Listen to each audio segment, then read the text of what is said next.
우리가 마태복음 25장에서는 재림에 대한 주님의 세 가지 비유를 살펴보았습니다. 그리고 26장에 딱 들어오자마자 우리 예수님은 자신이 받을 고난에 대해서 예언을 하시죠. 2절 말씀을 보면 너희가 아는 바와 같이 이틀이 지나면 유월절이라 인자가 십자가에 못 박히기 위하여 팔리리라 하시더라. 다시 말하면 예수님은 유월절 어린 양으로 인류의 죄를 위하여 십자가에 달리실 것을 다음과 같이 예언을 하셨던 것입니다. 그러자마자 대제사장들과 장로들은 예수를 죽이려고 모략을 꾸미는 장면이 26절 상반에 나오고 있습니다. 그리고 그 뒤를 보면 주님은 저녁에 베다니로 내려가서 휴식을 취하십니다. 이번에 나병 환자 시몬의 집에 가서 거하시는데요. 나병 환자는 원래는 집에 마을에 있을 수 없죠. 근데 어떻게 나병 환자 시몬의 집에 갔을까?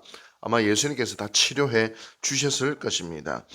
그리고 하루의 피곤을 풀고 저녁을 잡수실 때에 한 여인이 와서 300데나리온, 이게 얼마냐면 오늘날로 따지면은 거의 한 6천만 원 내지 한 8천만 원 정도 됩니다.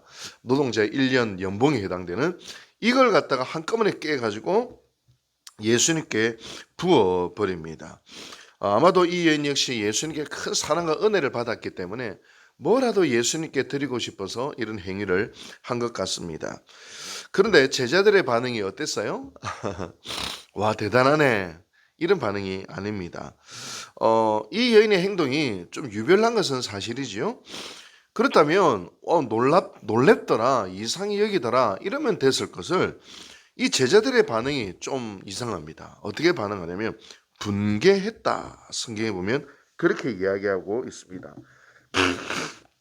그리고 말하기를 왜 이것을 험하게 낭비하느냐. 비싼 값에 팔아서 가난한 자들에게 주었으면 훨씬 좋았을 것이다. 그렇게 이야기를 합니다. 제자들이 왜 분개하고 이런 식으로 이야기했을까요? 아마 예수님을 염두에 뒀을 거예요. 예수님은 늘 가난한 사람들, 또 연약한 사람들을 사랑하셨기 때문에 아마 예수님한테 잘 보이려고 아마 예수님도 아마 혼냈을 것이다. 그렇게 혼낼 것이다라고 생각했는지도 모르겠어요. 근데 이 제자들의 예상과 달리 주님의 답변은 전혀 다른 답변을 하십니다. 뭐라고 이야기하십니까? 이 여인의 행위는 나의 장례를 예비한 것이다. 그렇게 이야기를 하십니다. 물론 이 여인은 주님의 장례를 위해서 이런 것을 한 것은 아닐 거예요. 이 여인이 했던 행위는 그저 사랑의 행위예요. 주님이 너무 고마워서, 너무 감사해서 자기를 구원해 주신 예수님께 뭐라도 드리고 싶은 그 사랑의 행위로서 이것을 행했던 것입니다.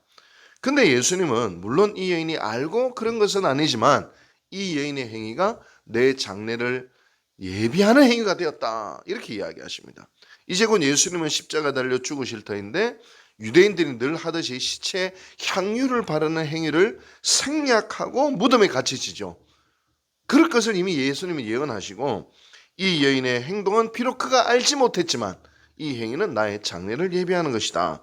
그렇게 이야기를 하고 있습니다. 여러분, 우리가 종종 이제 이기적인 목적이나 순수하지 못한 그 배경을 가지고 사랑의 행동을 하는 경우들도 있죠. 어떤 도움을 주고 나서 내가 명예를 얻기 원하거나 어떤 사랑을 베풀고 나서 니도 나를 이만큼 사랑해야 돼라고 하는 조건이나 대가를 기대하는 그런 어떤 행위가 있지 않습니까? 그럴 때는 내가 사랑의 행위를 베풀고 나서 뭔가 안 돌아오면 섭섭하고 내 뜻대로 안 되면 마음이 상할 때가 사실은 있습니다. 그러나 이 여인의 행위는 대가를 기대하는 게 아니에요. 어떤 뭔가 목적이 있어서 그런 거 아니에요. 이 여인의 유일한 목적은 뭐예요? 사랑해서, 감사해서, 예수님께 뭔가 드리고 싶어서 이 300데나리온을 한꺼번에 낭비를 해버린 것입니다. 예수님은 사실은 이 지점에서 너무 감동을 받으셨습니다. 근데 오늘 이 본문을 보면서요, 좀 해석할 필요가 있는 게 바로 11절 말씀입니다.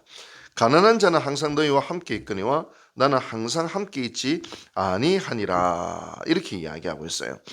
이 말은 뭐냐면 가난한 사람들은 항상 있다는 것은 그 시대의 역사적인 사실을 직시하신 것입니다. 인간에게는 죄성이 있고 인간에는 사회에 악한 구조가 있기 때문에 가난한 사람이 없는 역사는 없고 시대는 없어요. 그리고 그들을 돕는 일들은 당연한 일이다라는 것을 염두에 두시고 하시는 말씀입니다. 그러나 주님이 이 말씀을 하신 것은 어떤 의미냐? 사랑에는 낭비가 필요하다라는 말씀을 필요하고 있는 거예요. 가난한 사람들은 물론 늘상 도와야 되지만 지금은 본인의 죽음, 메시아의 죽음이라고 하는 특별한 인류 역사 속에서 단 한 번 있는 사건입니다. 이 장례를 위해서 거룩한 낭비를 이 여인이 했다라고 그렇게 이야기합니다. 여러분 가끔씩요 이런 분들이 있어요. 뭐라고 이야기하냐면 우리가 가난한 사람을 도와야 된다. 어떻게 우리끼리 이걸 먹을 수 있느냐? 이걸 갖다가 선교지에 보내면 훨씬 좋지 않겠느냐? 이걸로 장애인을 섬기는 게 더 좋지 않겠느냐? 그렇게 말을 하는 경우들이 목회를 하다 보면 종종 있기도 합니다. 물론 틀린 말은 아니죠. 근데 자칫 그것만 강조하다가는 거룩한 낭비가 없습니다.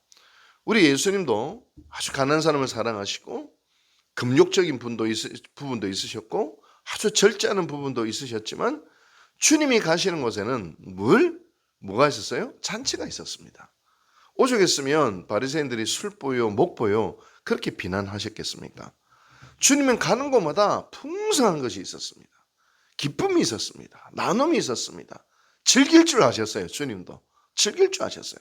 그렇다고 가난하고 소외된 사람들을 외면하셨냐? 그렇지도 않으셨습니다. 여러분 우리가 이 말씀을 딱 비춰보면서 저는 어떤 느낌이 딱 들었냐면요, 우리가 한번 사랑의 낭비를 해본 적이 있는가? 주님께 받은 은혜와 감사의 간격을 아낌없이 드려본 적은 있는가? 나의 최선의 것들을 한번 주님 앞에 한번 낭비해 본 적이 있는가? 여러분 사랑해 보신 분들은 아실 거예요. 진정 사랑할 때 아까운 것이 사실은 없지요. 내 자식을 사랑하면 진짜 내 먹을 것, 내 입을 것 안 하고 자식에게 다 주고 싶은 것이 사랑하는 자녀를 향한 마음 아니겠습니까? 그렇다면 우리는 주님을 향하여 그렇게 해본 적이 있습니까? 주님은 자신의 모든 생명을 아낌없이 우리를 낭비해 주셨는데 우리는 주님을 향하여 단 한 번만이라도 아낌없이 무언가를 낭비해 본 적이 있습니까? 여러분 오늘 하루 한번 이 생각을 한번 해봤으면 좋겠습니다. 나는 오늘 주님을 위해서 이번 주간에 무엇을 낭비 한번 해볼 것인가? 이 여인처럼 사랑의 낭비를 우리의 삶 속에 한번 경험해보는 은혜가 있게 되기를 바랍니다. 여러분 이 사랑의 낭비 속에서 이 여인은 놀라운 칭찬을 받습니다. 복음이 증거되는 곳, 거기는 이 여인의 이야기도 끝까지 전파될 것이라고 그렇게 주님은 말씀하십니다. 주님은 우리의 사랑의 낭비를 기대하십니다. 오늘도 주님을 사랑하여서 아낌없이 낭비하는 훈련을 해나가시는 오늘 하루를 살아가시는 우리 모든 성도들 되시기를 주님의 이름으로 축원합니다. 기도하시겠습니다. 자비하신 하나님 아버지 감사드립니다. 우리의 삶 속에 주님을 향한 사랑이 있습니다. 주님을 향한 감사가 있습니다. 그러나 주님을 향한 사랑과 감사를 표현하는 것에 대해서는 때로는 인색할 때가 있었습니다. 세상의 즐거움과 세상의 것을 위해서는 아낌없이 낭비하고 허비할 줄 알면서도 주님을 향하여서는 낭비하고 허비하는 것을 아버지여 아까워할 때가 많이 있었습니다. 그러나 주님을 향하여 오늘도 이 여인처럼 거룩한 사랑의 낭비를 경험할 수 있는 저희들 되게 도와주시옵소서. 주님을 사랑하기에 복음에 감격했기 때문에 주님께 나의 모든 것들을 마음을 모아 주님께 올려드릴 수 있는 귀한 경험을 해보는 저희들 될 수 있도록 주여 도와주시옵소서. 300데나리온의 향유값을 깨어 부은 이 여인의 행동에 주님이 감격하시고 또 기뻐하셨듯이 우리의 삶 속에 주님을 향하여 올려드리는 거룩한 사랑의 낭비를 통하여 주님 기쁘시게 하고 주님께 영광 올려드리는 저희 모두 되게 도와주시옵소서. 이 모든 말씀 예수님의 이름으로 감사하고 기도하고 축원하옵나이다. 아멘.